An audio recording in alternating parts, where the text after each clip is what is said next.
La paix touche toutes les dimensions spirituelles. Cela signifie que tous les raisonnements liés aux luttes, aux guerres et aux combats peuvent expliquer la complexité de l'homme dans tous les domaines.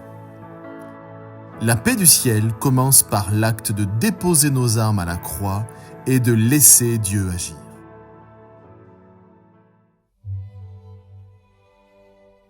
Aujourd'hui, nous allons parler du sujet de la diligence envers les choses essentielles. La diligence est l'application attentive, constante et minutieuse dans l'accomplissement d'une tâche ou d'une action, tout en cherchant à atteindre un résultat de qualité. Mais avec autant d'obligations et d'activités, sur quoi faut-il se concentrer ? Est-ce que toutes les activités de la journée doivent-elles être accomplies avec la même importance ? Dans le livre de Matthieu, chapitre 6, verset 33, Jésus nous dit « Cherchez d'abord le royaume de Dieu et sa justice, et toutes ces choses vous seront données par-dessus. » Mais qu'est-ce que le royaume de Dieu et sa justice ? Et pourquoi cela devrait-il être notre ligne de conduite ? Le royaume de Dieu est comparable à un trésor. Ce n'est sûrement pas de l'argent ni de l'or, mais dans de nombreux contextes, la Bible nous enseigne l'importance de la sagesse divine et des révélations célestes comme un atout précieux pour sauver notre vie intérieure. Pour cela, faisons référence à une parabole de Jésus selon Matthieu, chapitre 13, verset 44. Le royaume des cieux est encore semblable à un trésor caché dans un champ.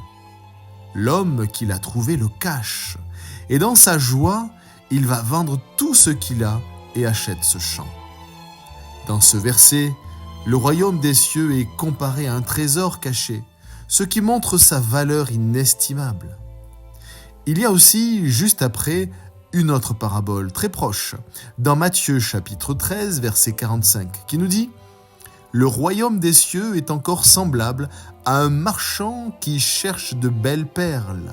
Il a trouvé une perle de grand prix et il est allé vendre tout ce qu'il avait et l'a achetée. » Encore une fois, qu'y a-t-il à l'intérieur du royaume qui semble être quelque chose de si précieux ? Dans les mythes et les légendes du monde, plusieurs histoires fascinantes parlent de la recherche de l'immortalité ou de la jeunesse éternelle. Dans les mythes et les légendes du monde, plusieurs histoires fascinantes parlent de la recherche de l'immortalité ou de la jeunesse éternelle. En Mésopotamie, en Grèce antique ou dans les légendes européennes, on raconte la découverte de plantes donnant la jeunesse éternelle, de dieux offrant l'immortalité ou encore de la fameuse fontaine de jouvence. Aussi, dans la littérature moderne, on trouve des histoires qui imaginent des astuces pour ne pas vieillir, acquérir des pierres philosophales ou posséder un anneau pour garder une apparence intacte au fil des années. Dans tous les cas, l'éternité est un rêve impossible à accomplir dans la logique de l'humanité. Aucune personne dans le monde, malgré ses fortunes ou son pouvoir, n'a réussi à vivre éternellement. Par contre, la Bible explique la notion d'éternité et de jouvence comme un phénomène possible et accessible à tous ceux qui croient. Les paraboles du trésor caché et de la perle de grand prix soulignent que le royaume de Dieu vaut plus que tout ce que nous possédons et qu'il mérite qu'on lui consacre tout notre cœur. Aussi, le royaume de Dieu est certainement un lieu en nous, c'est-à-dire dans notre âme, où cette sagesse divine nous donne la jouvence et une existence éternelle. Une seule chose est nécessaire. Le texte de Luc chapitre 10, versets 38 à 42 explique que pendant que Jésus et ses disciples étaient en chemin, il entra dans un village et une femme nommée Marthe le reçut dans sa maison. Elle avait une sœur appelée Marie qui s'assit aux pieds de Jésus et écoutait sa parole. Marthe, occupée à divers soins domestiques, survint et dit « Seigneur, cela ne te fait-il rien que ma sœur me laisse seule pour servir ? dis-lui donc de m'aider. » Jésus lui répondit, « Marthe, Marthe, tu t'inquiètes et tu t'agites pour beaucoup de choses. Une seule chose est nécessaire. Marie a choisi la bonne part qui ne lui sera pas enlevée. » Ce passage illustre bien notre tendance à nous disperser. Beaucoup de gens ont trop de tâches à accomplir et se sentent obligés de tout faire pour respecter les délais. D'autres sont absorbés par leurs obligations domestiques, sociales ou familiales. Cela peut être un signe d'engagement, mais sans une bonne gestion du temps, il est facile de se laisser submerger par les urgences du monde. Dans ce texte, Jésus souligne l'importance de choisir la sagesse et d'écouter ses enseignements plutôt que de se perdre dans des préoccupations excessives.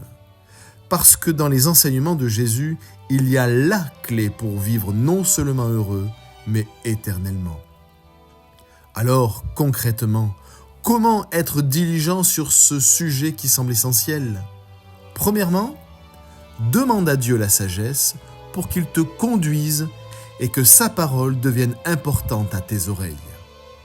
Deuxièmement, réfléchis au message de Jean chapitre 3 verset 16 qui nous dit « Car Dieu a tant aimé le monde qu'il a donné son Fils unique, afin que quiconque croit en lui ne périsse point, mais qu'il ait la vie éternelle. » Troisièmement, fais une liste de choses ou de personnes qui prennent la plus grande part de ton temps et de ton énergie et demande-toi pourquoi. Et quatrièmement, observe les fruits de certains attachements physiques ou émotionnels. Mérite-t-il vraiment toute ton énergie et l'investissement total de ton cœur ? En réalité, pose-toi la question suivante. Suis-je en train d'échanger une éternité avec Dieu contre les miettes éphémères de ce monde ? Alors cherche le royaume de Dieu avec diligence. Pour en savoir plus, croyant ou cherchant, visitez le site évangile-de-la-paix.fr. À bientôt.